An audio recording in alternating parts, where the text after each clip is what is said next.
तो जो पाने लायक हो उसको तो मिलना चाहिए। बिल्कुल, तो जो पाने लायक वाले मिलेगी, उसको मिलती है। कितना अरे आप देखिए, कितना एग्जाम पर्चा लीक हो रहा है। नहीं, पर्चा जो लीक हो रहा है उस पे कहीं न कहीं तो दूसरी पार्टियों का भी तो काम है। इस पे लीक हो रहा तो उसके लिए तो सरकार ने जुलाई में कह तो दिया परीक्षा होंगी, उसको भी आज जब निकल रहा है 5-6 साल के बाद यूपी कांस्टेबल की भर्ती निकली 18 के बाद, और इसके बाद आप एग्जाम नहीं करा पा रहे हो। आप यूपी पब्लिक सर्विस कमीशन पहली बार सुनिए, अरे पंडित जी आप बोले, मैं सुना, मेरी बात भी सुन लीजिए। पहली बार देश के इतिहास में ऐसा हो रहा है कि यूपी पब्लिक सर्विस कमीशन की जो एग्जाम होने थे 3 महीने थे, 3 एग्जाम होने थे। अरे मेरी सुन तो आया तो आप तो क्या रिजल्ट रिजल्ट आ गया किसका? यूपीएससी का। मैं क्या बोल रहा हूँ पूरा बोलिए आप।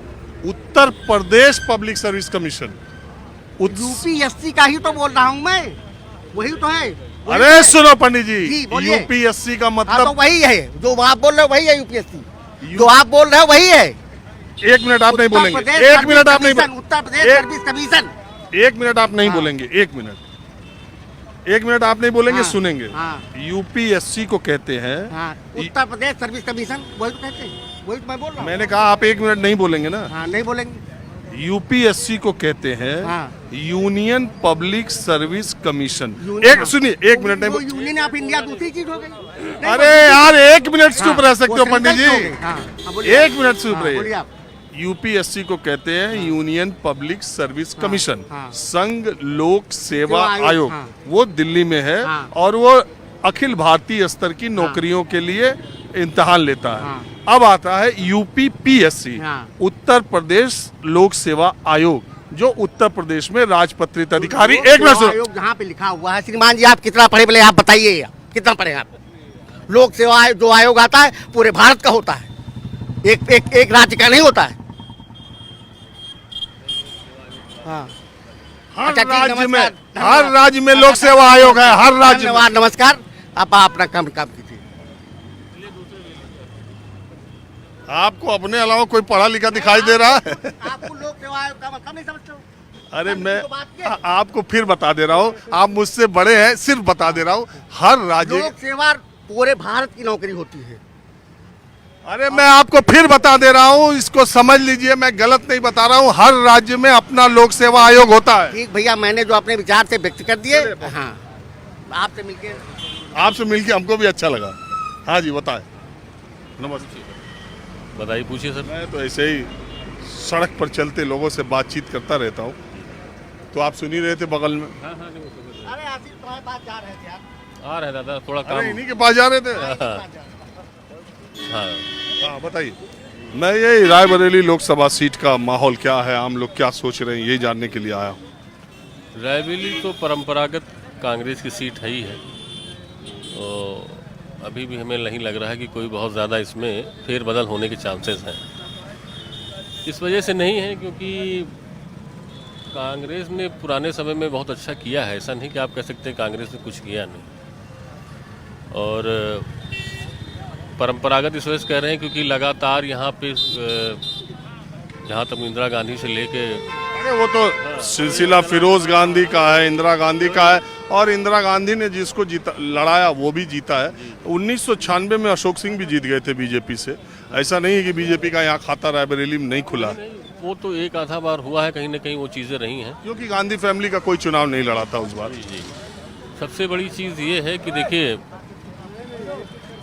सरकार कार्य ठीक कर रही है, पर ज़मीनी स्तर पर सही बात है, बेरोजगारी और ये महंगाई पर रोक लगा नहीं पा रही।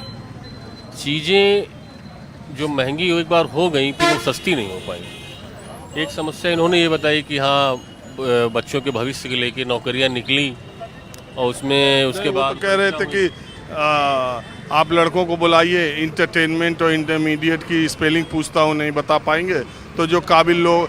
अरे भाई, ये किसी ने नहीं कहा देश में। मैं बताऊं, जितने लोग 90% सीबीएसई और आईसीएसई के एग्ज़ाम में 90% से ऊपर जो बच्चे पाते हैं, उतना देश की सरकारी यूनिवर्सिटीज़ और कॉलेजेस में उतना ग्रेजुएशन की सीट नहीं है जितने लोग 90% से ज़्यादा। वो एक जनसंख्या है, बड़ी संख्या, लेकिन जो काबिल है उनको तो मिलना चाहिए। सबसे बड़ी चीज़ ये है कि ये कोई मानक नहीं कि इंटरमीडिएट की स्पेलिंग जो बता दे वही पढ़ा लिखा वही सभ्य है। देखिए ज़रूरी ये नहीं, मानक कहीं नहीं निर्धारित नहीं किया गया। ज़रूरी चीज़ें ये हैं कि अभी सबसे बड़ी हमें देखिए इस मोदी सरकार की योजनाओं में सबसे ख़राब वो लगा कि ये बच्चों का इन्होंने भविष्य ख़राब करने वाली एक बहुत बड़ी चीज़ की। हम भी अपनी युवावस्था में थे, 20, 22, 21 साल की उम्र के थे, तो हमें एक ललक था कि हम सेना में भर्ती होंगे। और इन्होंने जो ये संविदा वाला अग्निवीर लाग जैसी ये इन्होंने योजनाएं बनाई हैं, इससे बहुत लड़का हताश हुआ है। अगर हम तैयारी करें भी 5 साल के लिए हम सैनिक बने, उसके बाद फिर हमें कहीं जॉब ना मिले तो हम बेकार हो गए। हम करेंगे क्या? सिक्योरिटी गार्ड की नौकरी करेंगे, ठीक है, उसके बाद भी आपको कुछ पैसे भी नहीं मिलेंगे। तो रोजगार के अवसर कहते हैं 11 लाख मिलेगा, 25% को रिटेन करेंगे, बाकी को दूसरी जगह रिजर्वेशन देंगे। नहीं, वो तो अलग का मसला हो गया। हम ज़रूरी नहीं, हमने पहली परीक्षा एक परीक्षा पास करने के लिए तैयारी की, फिर हम 5 साल बाद रिटायर हो गए, फिर हम एक नई तैयारी शुरू करें, तब तक हमारी शादी हो जाएगी, हमारे बच्चे तैयार हो, अपने बच्चों की तैयारी करेंगे, हम पढ़ेंगे।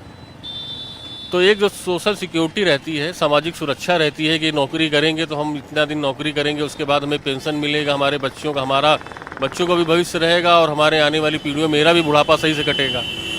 तो सोशल सिक्योरिटी सबसे बड़ी चीज़ ख़त्म हो रही है। अच्छा, मुझे एक बात बताइए, कस्बों में, छोटे शहरों में, आपका नाम क्या? मेरा नाम आशीष कुमार मिश्रा है।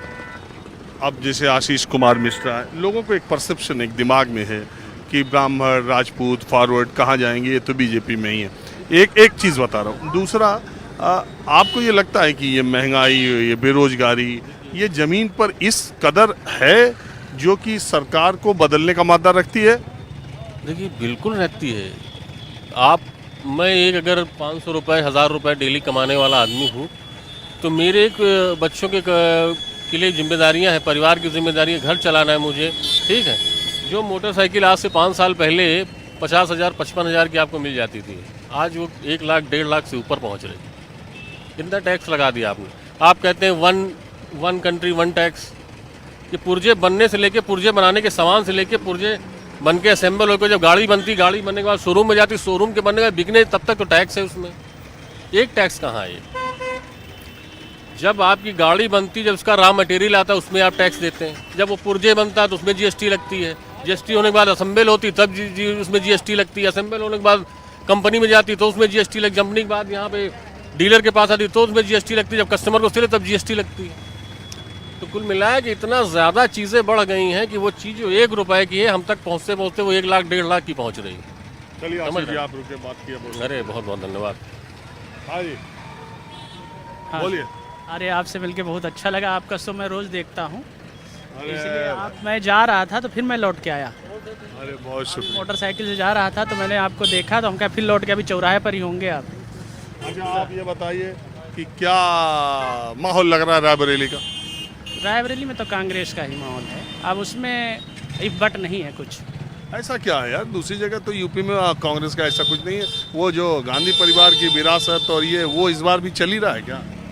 विरासत भी है, और जो है कि मान के चलिए कि महंगाई ज़रूर है, तो बदलाव लोग चाहते हैं कि महंगाई भी है, बेरोजगारी भी है। और आप देखिए, नए नए कर्मचारी आ रहे हैं, उनको 10,000, 5,000 की नौकरी मिल रही है, क्या खर्च चला है, महंगाई अपने स्तर से बढ़ रही है।